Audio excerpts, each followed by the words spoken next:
years ago at Ucsf to really try to understand how all this technology can in fact improve healthcare, and how we might use the technology to do clinical trials in a cheaper, faster way. So I'll just walk through the process of what we've done. So the Healthy Heart Study is a cardiovascular-focused, entirely electronic cohort that leverages the internet, mobile technology to collect real-time, real-life, dense measures and outcomes using surveys, apps, sensors, electronic health information, and biospecimens. That's a mouthful, and in short, we're trying to collect big data to predict, prevent, and treat heart disease. You heard earlier about the promise of big data in healthcare. And I think one of the problems with healthcare is we really don't have big data in healthcare.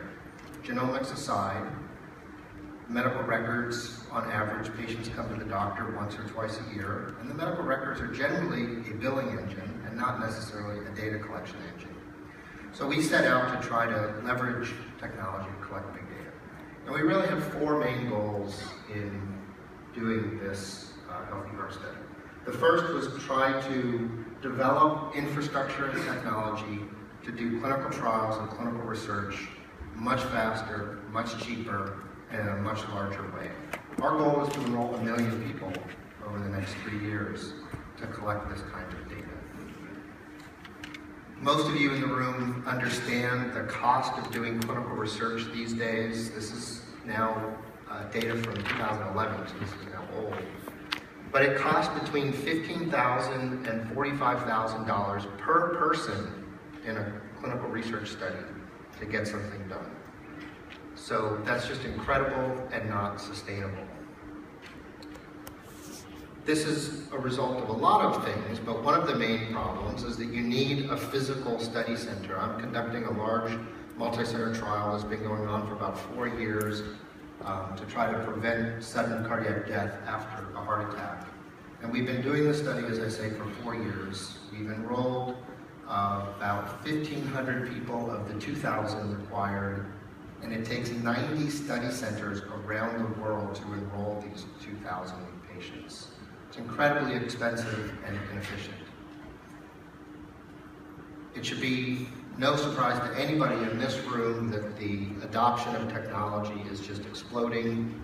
Currently, right now, in 2014, 85% of Americans access the internet regularly, and in a few years, about 65 to 75% of Americans will access the internet using a mobile device. And people who have smartphones keep their smartphones within 3 feet 24 hours a day. So these devices have the potential to really become incredible monitoring tools. And when you take into account the sensor revolution that is just now starting to happen, the wealth of information that we can collect for research can be huge. The second thing we wanted to do was to collect data to do better disease prediction. Really try to get at the personalized pattern-based prediction that is the holy grail of medicine that we're quite far from. So if you look at these two people, how many of you would predict who had the higher risk of developing cardiovascular disease? I think most of our current understanding would say the guy on the right does. However, for those of you that are old enough in the room to know, the guy on the left was actually Jim Fitz, who started the running revolution in the 80s and dropped dead of a heart attack at age 50. The guy on the right was the Subway guy who subsequently lost a lot of weight, is pictured here on the right, and is still alive. And we don't currently take into account any of those things in our risk prediction. What we do instead is we take data from small populations and try to apply them to the individual. When I'm sitting in front of a patient in my office, trying to talk to him or her about their specific risk of heart disease, I refer back to studies of a few thousand people, and given a certain risk prediction, 30% of those people developed heart disease, and I say to this person with that characteristic, you have a 30% risk of having heart disease. In fact, he doesn't.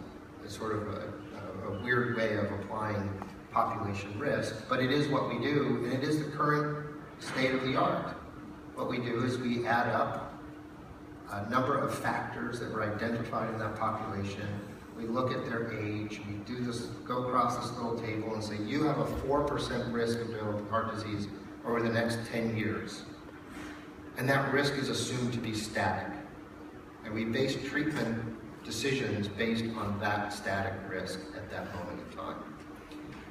So we want to change that, and we're trying to collect data that's dense enough and repeated enough to be able to do that. The third thing we want to do, and have been doing, is to create a sandbox or playground for developing and testing and validating mobile health and sensor technology to improve health. We've heard a lot about all the great stuff that's being developed, and it is truly fantastic what we're able to do on small, cheap, scalable devices. But if we can't demonstrate how they're going to actually improve health or reduce costs of healthcare delivery, they're nothing more than a nice little piece of electronics. And so we wanted to create a way to do this in a very rapid and nimble way. This is just demonstrating the consumer approach that these technologies have taken.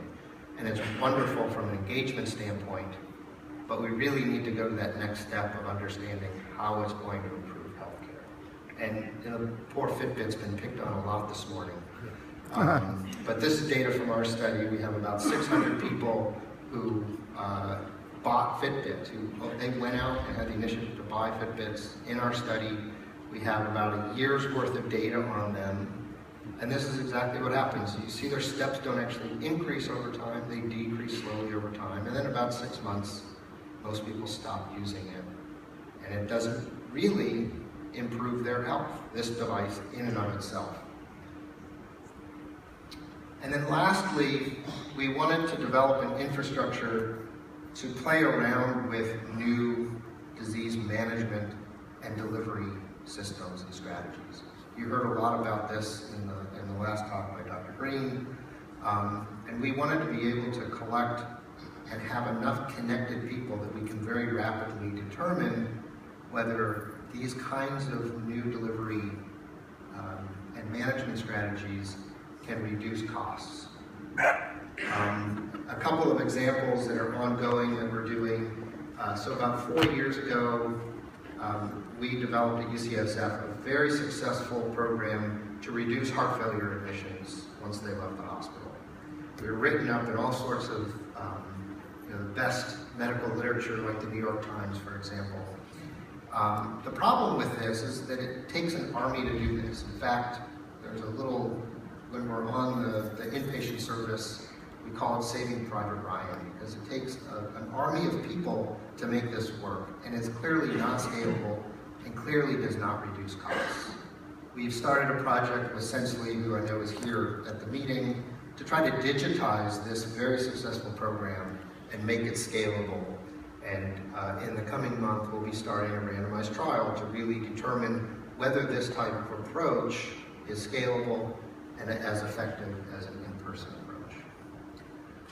Likewise, we're doing another study using remote blood pressure monitoring to determine whether that device and a smart algorithm for treatment of blood pressure is actually effective at controlling blood pressure, more effective than what's traditionally done.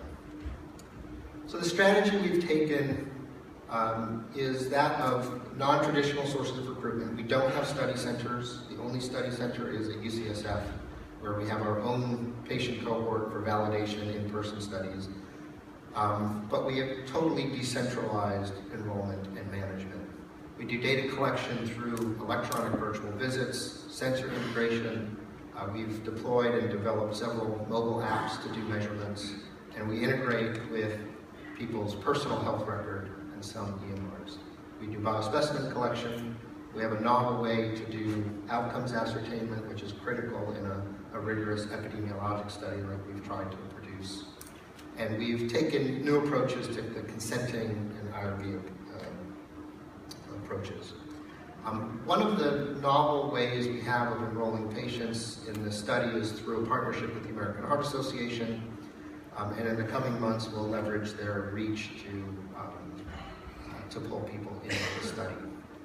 Another interesting aspect that we're releasing in 2 weeks at the American Heart Association meeting, in fact, is to enable practitioners anywhere in the country or anywhere in the world to enroll their patients as participants in the study.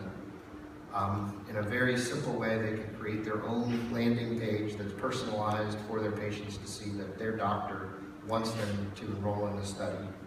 And in return, we feed data back to the physician about their patients and their patient cohort so that they can do QI experiments, etc. within the practice.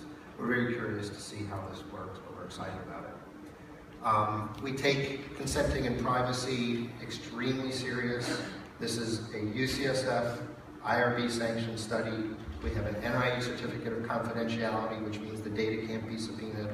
We don't sell it or give it to anybody. It's all completely HIPAA compliant. And we've developed a novel way of consenting patients that doesn't require repeating all of the legalese that most ethics and IRB boards require.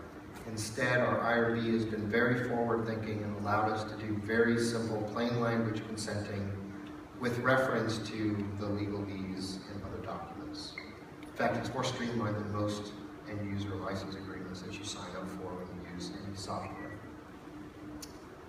We've integrated with a variety of sensors and continue to integrate with more sensors, some that are released, some that are pre-released that we're testing and validating within the study. Currently, we measure activity, sleep, weight, blood pressure, pulse oximetry, glucose levels, EKG, and I'll just run through some of these examples. We've also created a hub where our participants can use the study to collect all of this information in one place, including data about their medications, family history, and their personal medical record as well. You saw this earlier on Andrea's little trailer. This is a mobile EKG. I'm a cardiologist. This is one of the key measures we do in doing clinical research. And one of the difficulties in not having a study center physical building is not being able to do some of these tests. There's a smartphone case made by LiveCore that we gave out to participants in the study. You just hold the electrodes. This is my EKG from a few weeks ago. And it records the EKG in a really nice, useful, high-quality way that just streams back to our study for analysis. And we can prompt people contextually or temporally to obtain that data. So, can we go back one slide? I'm going to go back. Having a problem.